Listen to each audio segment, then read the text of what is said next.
Hello again.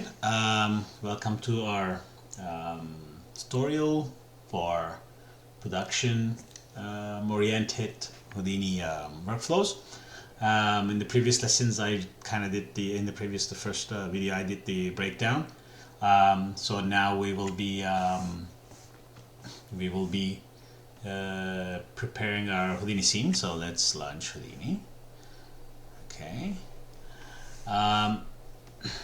What I'm going to show is now what we're going to end up with. This two monitor system is not working very well. Okay, I'm not going to show. I'm just going to make it. Okay, actually, let's do it like this. So I'm going to open the file from here.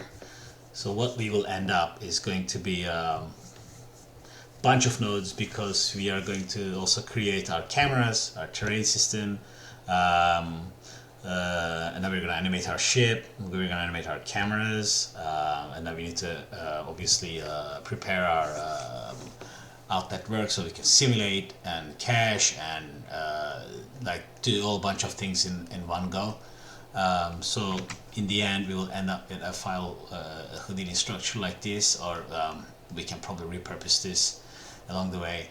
And the way this is going to work is that first and foremost, we will be creating our terrain, which is already cached on my end, but we will all recreate all the structures one at a time, and then we're going to animate our ship, and then we're going to animate our cameras, and then we're going to start creating our simulations, and then we're going to after we create our simulations, we will end up preparing our render layers, render objects, without in a way that obviously we won't be using a farm here, but if you're in a studio, you're going to utilize all the Houdini tricks to keep the IFD files as small as possible. So the IFD file, for those who don't know, is the definition files that only requires a mantra executable to render, in which in most studios this is the only the software that will be running to render your scene. And there are a lot of tricks that involves creating these files that needs to be taken into consideration, like keeping the cache files, because so basically you don't need a Houdini itself to render a Houdini scene. You actually need on the mantra to render a Houdini scene. In order this to work, Houdini itself needs to write out an IFD file that would basically put every single bit information inside this IFD file. So it will make a copy of the BGOs, it will make a copy of the volumes and the geometry and the cameras and everything. But there are workarounds to avoid this. So stuff like that I will show. We're going to be using a lot of disk-based instancing. That's going to save a lot of disk space and memory as well. And then what what I suggest for you guys to follow up with me is that ideally it would come handy if you end up installing Deadline Render Manager, which is the reason I'm using this is because up to 2 users this is free, and the way I am using this is because by using Deadline you can chain link tasks in Houdini or any other software, like running one object and then following it up with Deadline, running some other stuff and then following it up with Deadline. So then you would end up having tasks like it's just easier to follow, and then it will also give you nice diagnostics, like how is your RAM usage, how is your memory usage. You can do simulations. So you don't have to basically do a simulation and in the morning to figure out that there was another extra 4 or 5 hours I could have rendered. So the deadline will take care of that. You can do exact same thing without the deadline in Houdini as well by just not using these deadline nodes. But it's just a lot easier to follow through deadline, and then which also you're able to, if you set it up properly, you're able to follow your progress through the internet via a deadline server. So it's really handy, and it's free up to 2 computers anyway. So if you have an Indie license, that also means that you can, if you have another computer or 2 or 3, you can just install the Indie licenses in there, and then Deadline will take advantage of that, so you can render on more than one computer. Okay, so without further ado, let's now start. Actually, I'm just going to show you where that is. So you just, if you want to use it, go to deadline.thinkboxsoftware.com and just follow the steps basically.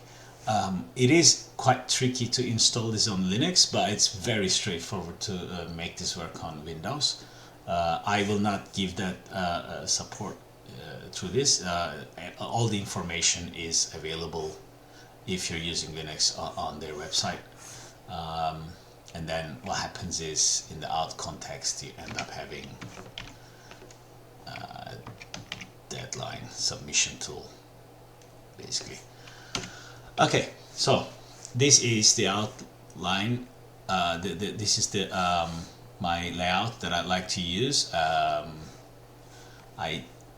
think it's quite handy for a single monitor setup. You may want to go, it really doesn't matter what layout you want to use basically. And I am also using Ubuntu 17.10. I find Linux to be much more friendly when working with Houdini and other professional DCC application, except Max, I guess. Okay, so we are going to now start by setting up our project folder. So you go File, New Project, and we want this to be in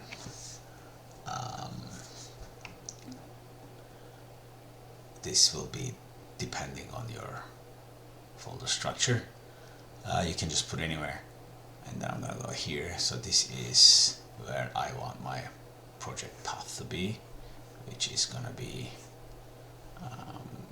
actually, let's do the projects, right? Yeah, so I'm just gonna get that here. Oops, the T. Yeah. Okay, that's it. No, come on. Select the file. I don't want to select the file. I want to make a new project. Okay, wait a second. Let's give the name. Production oriented. And this is not my path. My path is this. Production oriented project files. No, I want like that. That. Take that as well. Project files, production oriented. There you go. Okay, accept. So now we should have the proper folder created. Oh, where is it? Okay, here. Project files, production oriented. And we've got everything empty. And then once we're done with it, it's gonna look like something like this. Lots of files inside and a lot more. Okay, so we have our file structure ready, and now we can start by our very first task, which is our terrain. Okay, so I'm going to create a geometry node now, which is empty. Oh, sorry, I'm in the wrong context. Okay, geometry, and let's call this, one second, let's call this terrain hills. Okay, I'm as you can imagine, it's quite a big tutorial, so I'm following this from my other monitor, basically recreating every single step. So I'm just gonna stick to the exact same names, even though if they don't make so much sense. Okay, so now we're gonna start with a height field, which originally I started from the shelf tools, but because I don't really remember, I'm just going to create all the nodes one step at a time. We're gonna start with a height field. Come back. Okay, and I'm gonna punch in the good numbers. Okay, so by size, my grid spacing is going to be 0.175, and my size is 300 meters by 695 meters, 86 centimeters, and I'm gonna give it an offset of 45 meters. And yep, okay. So this is our scene now. It's almost 700 in length and 300 meters in width. Okay, so we're gonna add a little bit of roughness to this. It's height field noise. Height field noise, here it is. Okay, and I'll try to cap the videos in 1 hour unless I close a topic beforehand. Because I'll just try to avoid having such big files.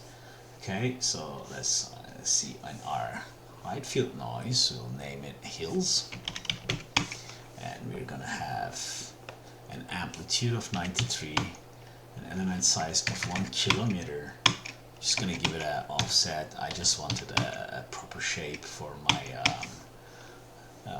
the scenario that I was just moving the things around. Okay, let's change the noise type to simplex input Perlin, hybrid terrain 7.12. These numbers are just completely random, basically.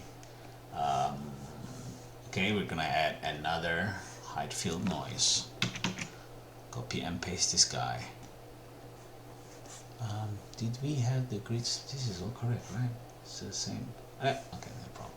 Alright, now in the second height field noise, we're gonna name it roughness. Roughness. And this one is using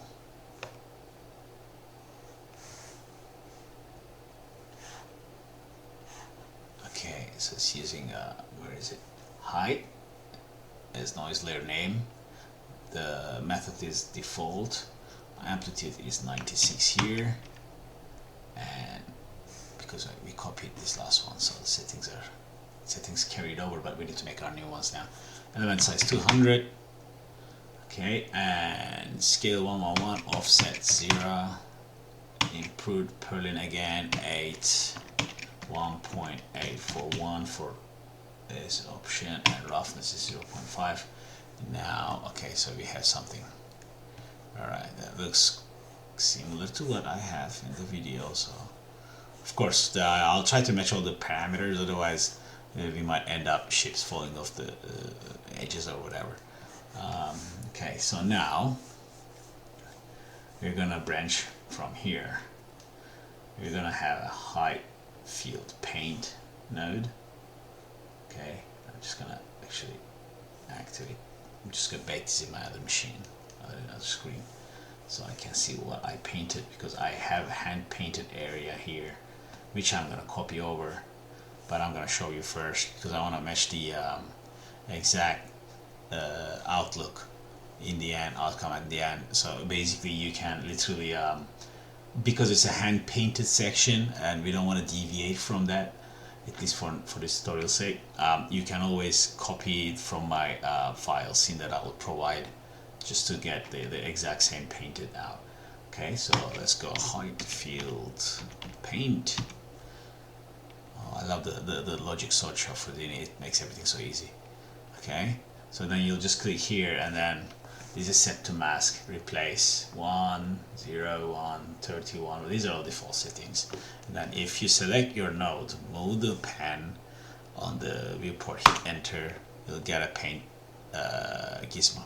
And I will be explaining some of these tools, how it works, because I also want to explain throughout this tutorial how to put keys, how to be comfortable in the UI, and not just show how to do effects, but I guess how to end up being comfortable, or how I at least use. I just like to share that.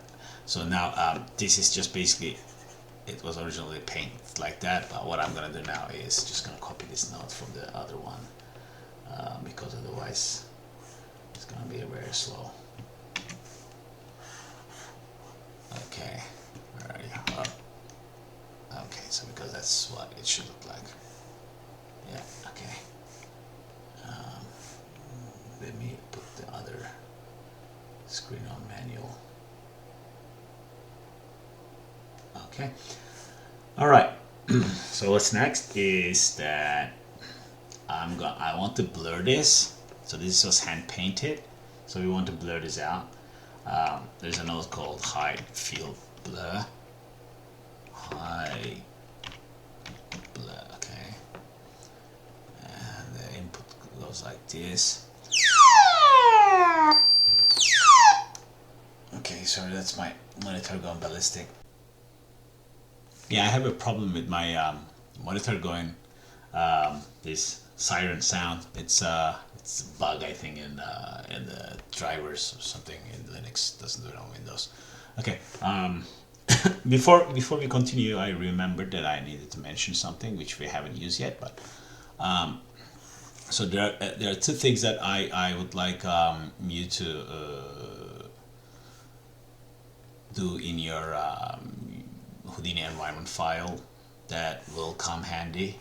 It's about the variables, and so on Windows this will be under your documents folder as well. On Houdini it will be in your home folder. Just go into Houdini 16 or 16.5. This tutorial will work in both, and then edit your Houdini environment file. It's just that it just makes our lives a bit easier. As you can see, I have a few these ones are actually important. So please do copy these in your environment. This is just going to can I zoom in this? No. Okay.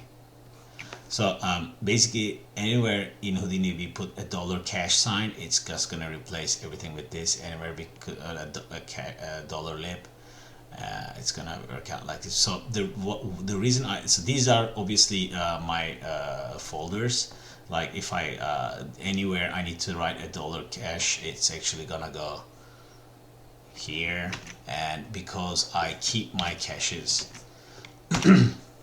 separated for all different kind of simulations, I try not to keep them, but I mean this is the way I prefer to work. You may choose to work in a different way. For this tutorial's sake, we're gonna keep everything in $hip, but this might come handy. I do like to use like this, and the reason I use this is because sometimes I work on Windows, sometimes I work on Linux, and this way I don't have to update any of the texture paths or the BGO paths, and it just works out of the box, and it's just easier. Okay, so let's launch Houdini again from where we stayed. Actually, it turns out that the recording goes on, so we haven't lost anything. I'm just gonna load this. I saved it on a different place. Okay, so where were we? Okay, so we put a height variable blur. Okay, height field blur, and I set the radius to 23. This is just gonna smooth out our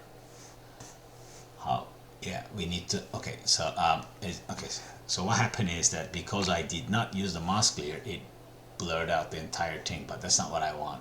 So we would like to blur the mask layer, so we're just going to rename this to mask, and so the blur layer is only working on the mask layer now, and our radius is going to be set to 23.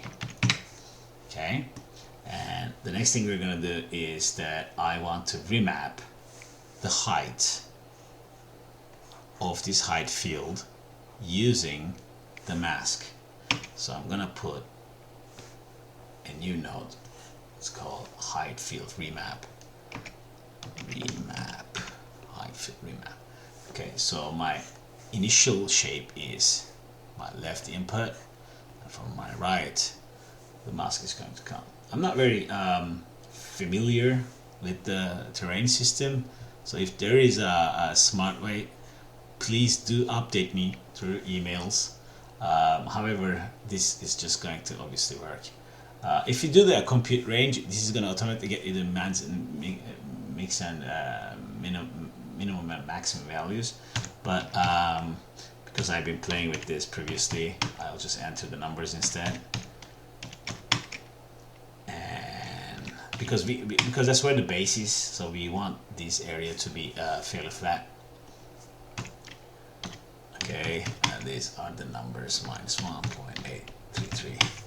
Okay, and now we're gonna reshape this a little bit to something like this. I'm gonna change the handles to be splines, so it's a bit curvy. Okay, so our next number is somewhere on here. Oh, I forgot. Okay, you see what's happening here now? So that's what we want to do. And what is the number? Let's put the exact same number. I have two handles. One of them is here, so this guy is at the value. Position is at 0, the value is 28,571,5,714. Okay, and this other guy is at, let's select it. Okay, this other guy is at position, so this guy, right? Yeah, this guy is at position 35109 and value is 1. Okay, all right. Then we double check that this is still looking the same from the other. Now it looks a bit different. I guess we're just gonna have our own simulation with this version. I don't want to waste too much time trying to see why it's not exactly the same. Yeah, no, that's fine. It's a bit different, no biggie. All right, the next node, and then I have a height field blur again. Height field blur again. Okay. I don't remember exactly why I made these options, but obviously I'll just try to carve the map. I was just probably just throwing in. No, it's, oh, okay. So I'm just trying to flatten it out. Okay, and this goes in here now. Yeah, it's quite the same. Okay, and then turns out I added another noise. So I'm just gonna copy this guy. Oops, no, not you. You. And before my monitor goes crazy, again, I'm gonna save our scene into the proper place, which was project files. This is for me, production oriented. Okay, so let's call it 01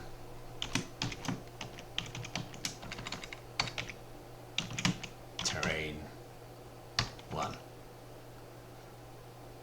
Okay, so 01 will be always terrain, and then from there forward I'm going to increment the number. Okay. Alright, so our roughness values are, this time we're working on the height, but I want to add some roughness in this area, so I'm gonna bring in the mask from here. So the mask got enabled. The values I entered are 4.63, 32, 111181. So it's simplex improved Perlin hybrid terrain, max octaves 8, 1.841, 0.5. That's still correct. So just added some noise in that area using the mask, right? Just get rid of that. Where is it? Good original. Okay. So now the other thing we're gonna do now is that we want to add a bit more noise called dirt. Okay, so let's copy paste that, and we don't want any map, so it's just adding it everywhere. Let's call it dirt. I don't know why I call it dirt. And the values for this is now going to be oh, okay, so this was actually a mask, so we are creating a mask layer. So change the noise layer to mask, and then it's gonna start giving, instead of affecting it, this is what it's gonna see, right? And then it's gonna be add amplitude at 2, element size of 500, really big, and sparse comes. Okay, so let's just leave it as it is, which gives that's, I find it a little bit strange, but okay, let me double check.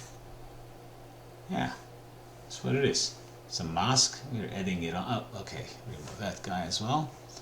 Okay, element size 500. Scale is default 1 by 1 by 1. Change the noise type to sparse convolution. Okay, that looks more similar to the other monitor. Okay, and under this, I think I used the terrain tools while I was doing this, so I guess that's why we're just kind of regenerating one of the shelf tools at the moment, going step by step. So the next thing, yeah, and then I kind of played it a lot. So we want to isolate a layer. So that's another note. And I want to leave it as default. And then I want to create another noise.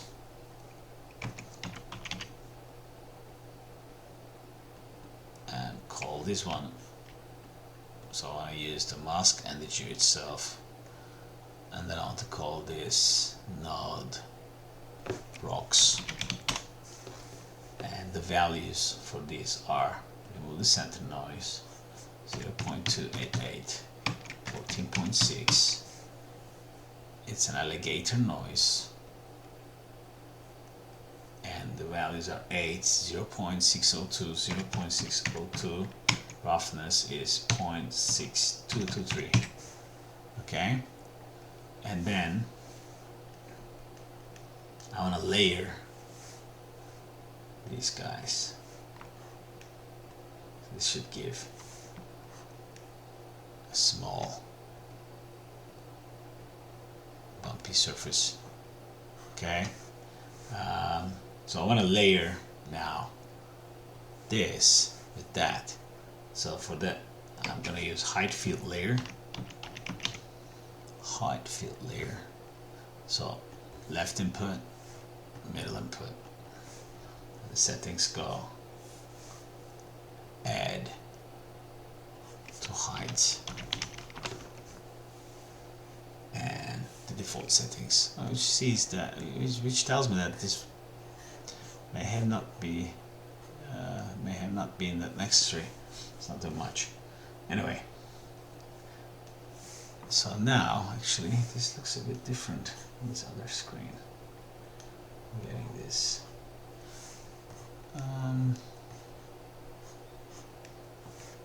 Interesting. Now I'm just going to double check my settings and how long we've been going for the recording now. 13 minutes, 15 minutes before. That's fine. Let's just save as well. And then, okay, so I think we are. It's looking just a touch different. I'm not sure exactly why, but this shouldn't really be a problem. It's a tiny change, to be honest. Okay, I don't want to burn minutes. I'm just gonna pause the video and go through the settings real quick. Okay, back to recording. Well, I could only find one mismatch, which was the very second node we created. Please turn off center noise, and everything else should be same, and which is kind of, I think, more similar now. Let's get rid of that color. Okay, and all the way down, so we layered our height fields, and we're gonna do some erosion. So there's a node called height field erode, which is pretty cool. This goes into left input, you know, the first frame, and the default settings are gonna be amount 1, noise 0.1, debris 5, hydro 1, 0.5, 1, 0, 10. I think these are pretty much the default settings out of the box, which I'm just double checking. Debris as it is, bedrock as it is, layers as it is, bindings, I really don't touch that, simulation. Alright, yeah, so here's the thing. Our simulation frame range is gonna be from 900 to, so the entire simulation, because usually we generally in studios the shots start from 1001, 1000 being the slate, and then it goes from there forward. It just makes certain things easier, and but because we're gonna treat this like one big simulation, so we're not gonna, for each camera, we're not gonna, basically for each camera or each shot, we're not gonna start back from 1001. We're just gonna make it like from 1001 to 1500, and then we're gonna lay out our cameras according to that, and then initially end up with the whole thing. It's just more convenient. So for now, let's just set up the frame range, not 1001 actually, because we're going to have, for now actually maybe we should set it up to 1001. We're gonna change it afterwards. So for now, start with 1001 and then 1300, apply, close, and this will automatically start cooking the erode, so just kill it, because we don't want to simulate that many frames. There's just nothing but flatness. So set the height field erode nodes start frame to 1001, and let's put back to this auto update again. So what this node will do is that it's going to basically just erode our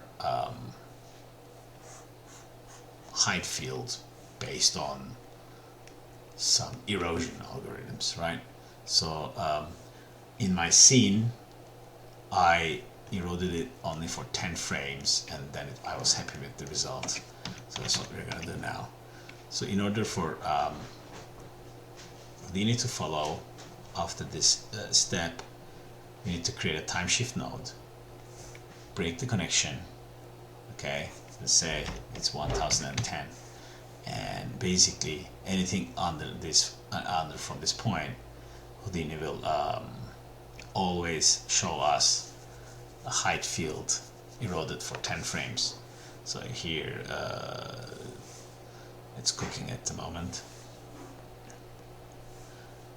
and we're just gonna wait for it. Okay, it's quite a high res scene. While this is cooking, we can also start talking about, I can just show you actually what kind of things we will be eventually seeing here. So 1006, let me see. So we'll be doing a lot of wax, obviously, cache cleanup, all the solid solver workflow will be pretty much custom, although I do suggest everyone to start from the shelf tools to see how the connections are made. Once you know where to plug in that specific node, that's when you should basically start building, because because all the shelf tools have been created by SideFX, and lots of bugs have been ironed out, just so the user can get a pretty cool outlook. Okay, so this is cooked, and now you can see that we had this all little, as if it rained and stuff flew down from there, which is looking pretty cool, right? Yeah. And what's gonna happen is that because we killed the expression here, from this frame forward, if you do a middle mouse, this is not a time dependent node anymore. If you look here, it's gonna say yes, which means that this node would, if the display flag was turned on this node, for every given frame this would have to calculate, but from this point forward it's not going to calculate anything. We can scrub. Okay, and now we're going to do a few more steps. I just kept going and going on this one apparently. Okay,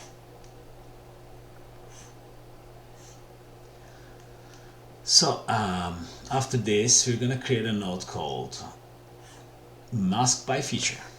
So what this does, mask by feature, this guy is going to give us some slopes and everything else. So we want to, let's say, smooth out the slopes, or we want to create a mask and then create something out of there. So now with this one, smooth radius set to 1, combine with existing, replace, and I want to invert the mask. Okay, so I got the flat areas now, and then I want to leave the values 20 to 70, but I want to change my slope ramp, and this just because I decided for some reason, in my scene at least. So my first node is this guy, which is the default one. The second one, I moved it towards right to the position 307692. Okay, it just gave a bit more spread, and everything else is off by default. And then I created another one, which I'm going to copy paste this, and I'm going to change its values. And in this one I said 1, replace mask, invert mask, same, but this time I have changed my minimum slope angle to -17.7622, and then I changed my max height to 70.7738, and then I changed my ramp again, that my the last guy, so I don't need this anymore, we can delete it. All the way up, sorry, go up, other one. Okay, we don't need this guy, and the second input has a value of, where is it? Here, position is at 1182.55, and my first point is at 0.10333. Okay, this yes, that looks good. Okay, and then let me cook this. I just want to compare the result. Because it's not cooked. Okay, so then my last node is going to be height field mask by object. And by object, now I need to bring in my first, because I want to blur out the area where I put the power plant, right? So it's like where I need to know where, I need to be able to create a mask based on an object. So in order for this to work, I'm going to create an object merge. Okay, and let's save our scene. But we haven't created anything to put in yet, so let's do that now. On the geo level, let's create a node called settlement 01. Let's name it settlement 01. Okay, go inside,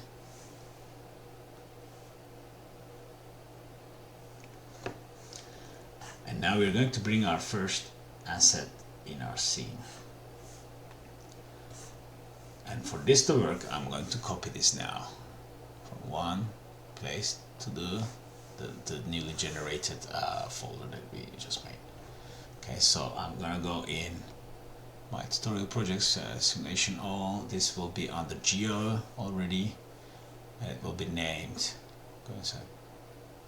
This will be named under the base 1 Geo. So I'm just gonna copy this entire folder to the new folder I'm making, which eventually is the one that you're gonna get anyway at the end of all these instructions. So you can copy yours and then start from scratch to continue the lesson. Okay, so where did I put this? It's under Geo. Okay, so paste. Alright, so now we have the whole thing. Now I'm gonna find that guy. $hip Geo base 1B Geo. Okay, here's my base. There's some things I did some time ago. Okay, so what I want is that I want to position this guy based on how I did it before. So that will be 98 units, 11 units, 59 units. Okay. Obviously, in a studio, you're gonna get all this from assets or layout together with the cameras. That's gonna be much easier, but since we don't have that luxury, we're all doing this ourselves. Why not? It's not a big deal. It gives us bigger control. Okay, so I custom I cast the normals. So now here is I'm going to create a primitive group. So group this guy, and I'm gonna name this whole thing simulation group. Here, okay. It's a primitive group. It's no, sorry, it's not the whole group. It's based on a screen selection I made, which is just this area. Okay, you can literally copy paste these numbers as the vertex numbers will not change, and ideally you will do that from the file, obviously. But this is the section. If you want to go a hand selection, that's what you can also do. You can go to the selection tool, make sure you're on 3D connected geometry, and then it's gonna select a majority of them, but I did that part. That's easier now, which I already selected because this is the part that we want to simulate. You remember that the exhaust pipe or whatever you want to call it getting destroyed? Yeah, that was this. And so now I'm gonna put blast. One of these is gonna go into simulations. The other one is gonna go direct to render. Okay, so that's goes straight to render. So put a null here, call it static to render, or anything you wish. Static. This is also the collision geometry in case you needed it. Okay, and I'm just gonna select my node that I used to blast this, copy and paste it. There's a delete non-selected here. This is just gonna reverse the selection. Okay. It got a bit dirty there, but we'll clean it up after. And now I'm going to create a null. And then say to simulate. Alright. Oh, it's a really cold day. Minus 25 degrees. Holy moly. Okay, so now we we can now go back to our terrain because this is this much at this level. So let's go back to terrain hills. Okay, and now we have this object merge. So we're gonna bring all of it, which was actually, let's do this a bit better. So we can call this now. Here, let's call it row base, and now let's bring this in, change the transform into this object, and then find the settlement guy row base. So we brought this in here. Now we can use mask by object. Second input, first input goes in here. It's gonna do some calculations, whatever, and then we have something here now. Okay, so this doesn't look like it's at the right place. Then that's why I'm assuming we need to have some transforms outside. Yes. Okay. Because it didn't look like it was in a good place, so I obviously had some transforms. So go back up to your object level, choose settlement 1 and punch in these numbers, please. Minus 131, minus 34.7. If you don't want this to calculate every time you do things, you can just switch this little guy here to manual.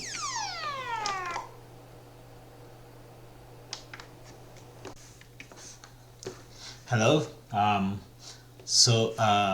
I think I found out why this has been looking so different, and it has to do something with what's going on inside some of these noise nodes, because the parameters on the outside are exactly the same, but if we, so this guy with the 1 is the one from 15.5, so we got the heels here, right? These are the values, so we go in turn heels low, heel,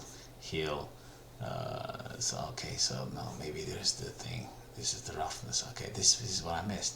Great, found it.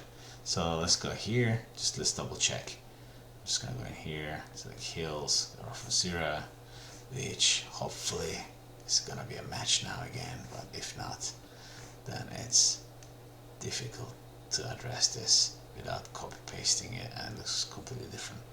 At this level, this is the very first noise node. Maybe there's a post-processing done. Let's just double check that as well, because it was hidden. Who knows? And yes, there's a fold. Okay, let's match that as well, and everything else should match, hopefully. There's a fold. Yep, that's a match. Okay, lucky us. Alright, fold. Oh wow, this took a while to figure out. And then now I have to go one by one. Roughness, that looks right. No, it's not. And that's because that's this guy here, which we're gonna replicate in here as well. Distortion, enable that as wrap. And then here, you know what?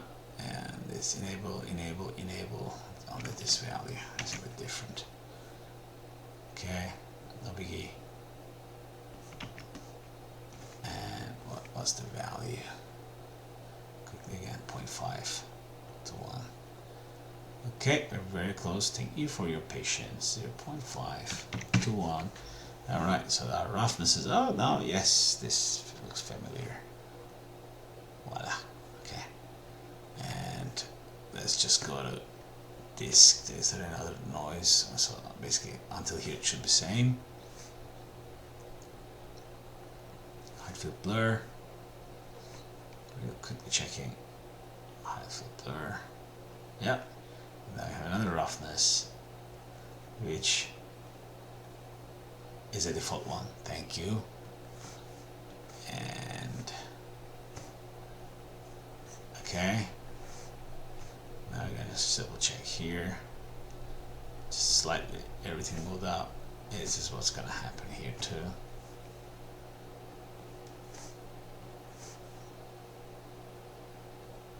There's a slight difference. Very slight, but difference. Why? Because we're missing something somewhere. Nothing here, nothing here. That's this guy, I think. No, nothing here. 2.288, 14.6. 0.288, 40.6. Okay. Well, if that's the only one, I'm just gonna leave it as it is. And then the old one. Okay, we're gonna go down to here. I'm gonna wait for this to cook. While this is cooking, cook fast. Okay, this is 10. here maybe it was already cooked because here. Okay, so now these guys look very different.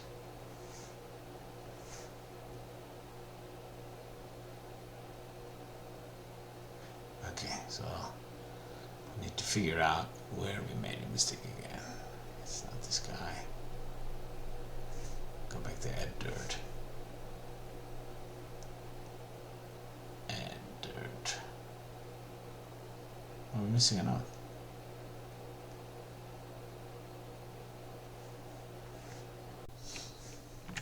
Hello again. I had another crash, and however, I pinpointed the problem with the mismatch, and now it's all working fine. It's just because we forgot to recook the erosion because the simulation, so we need to reset the simulation after we adjust the upcoming geometry, and so we're just going to recook that, and that's just going to look exactly the same as it should now. And from there forward, we are almost finished completing the terrain part, and then we'll start cutting it and chopping it for the simulation, but we still have our ship to be animated, which will be our next lesson. We will be animating our ship and creating our cameras before we start chopping where the collisions etc. will be, and just gonna wait for more frames. I think this lesson could have been 20 minutes shorter. Forgive me, as this is the first time I'm pretty much doing this through video recording, and I hope the next lesson will be much more smooth. And 1010, and we should be fine now. Okay, so basically the problem was, which this does look now very correct. I'm gonna remove this. It's just I think just a detail here, because here's the erosion on the right hand, here's the erosion on the right. All right, cool. We're gonna continue now.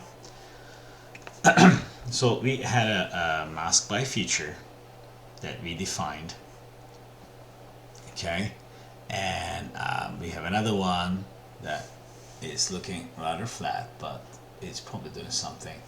Let's just double check its values. Mask by slope, mask by feature, okay, mask by height.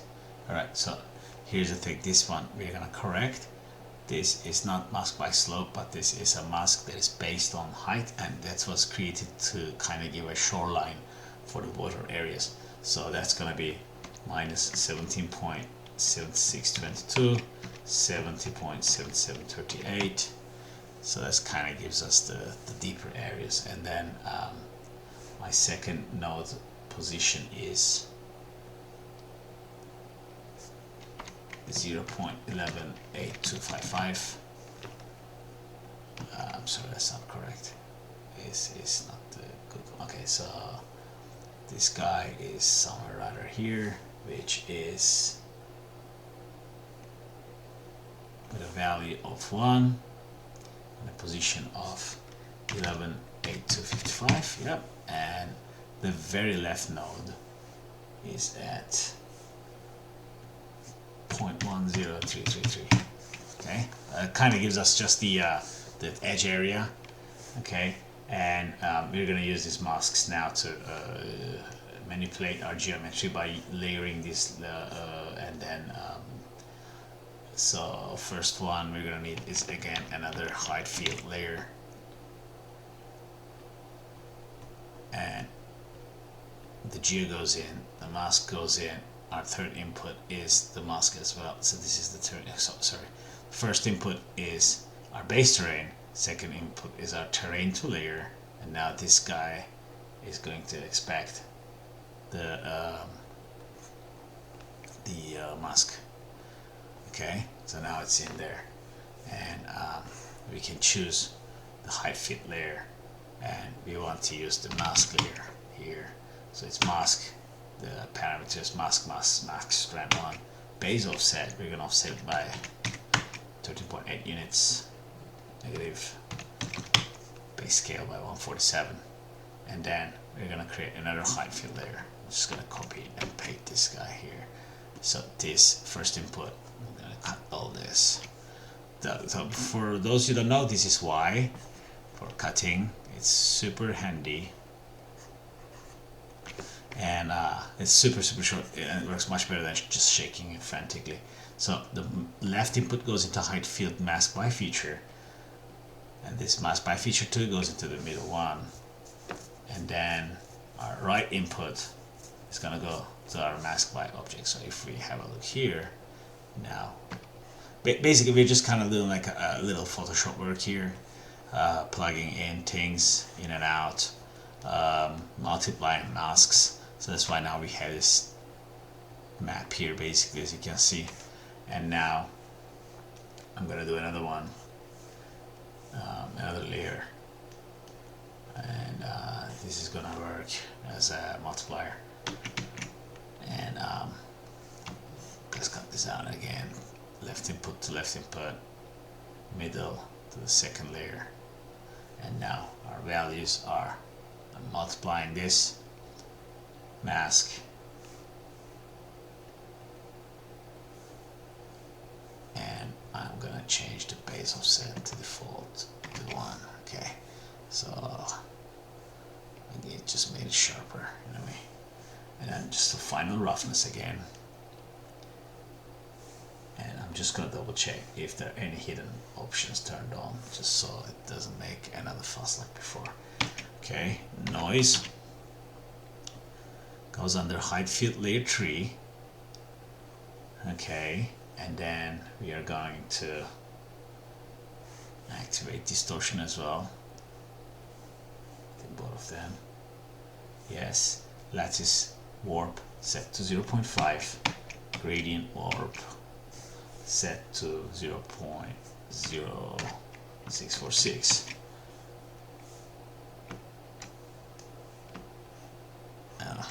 That doesn't look right almost, but it's because we haven't finished punching in the numbers.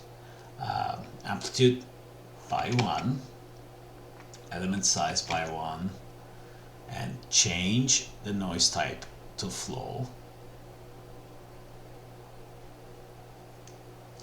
and leave the default values.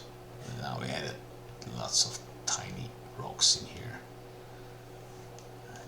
Looks a little okay. Change the fractal to standard FBM, and this should give us just a touch of additional detail. It just feels a bit stronger than it should. Amplitude 111. Okay, so now next thing we're gonna do is I'm gonna zoom out. So we have our terrain here, and the next thing I'm gonna do is I'm gonna cache this out, obviously, not at this level, but later on. So now we're going to convert this height field, and I want to use height layer to be converted and a polygon, and I need a density of 0.75. 1 is probably a bit too much. That's 0.75.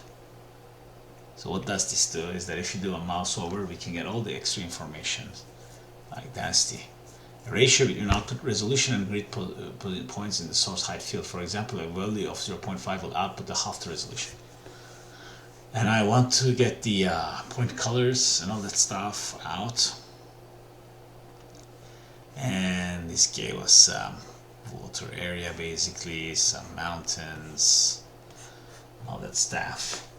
But I don't want to keep any of that because I'm not interested in making a realistic terrain render.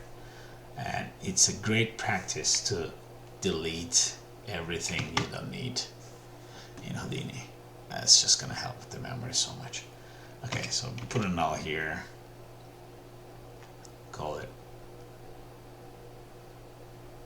this now becomes in terrain.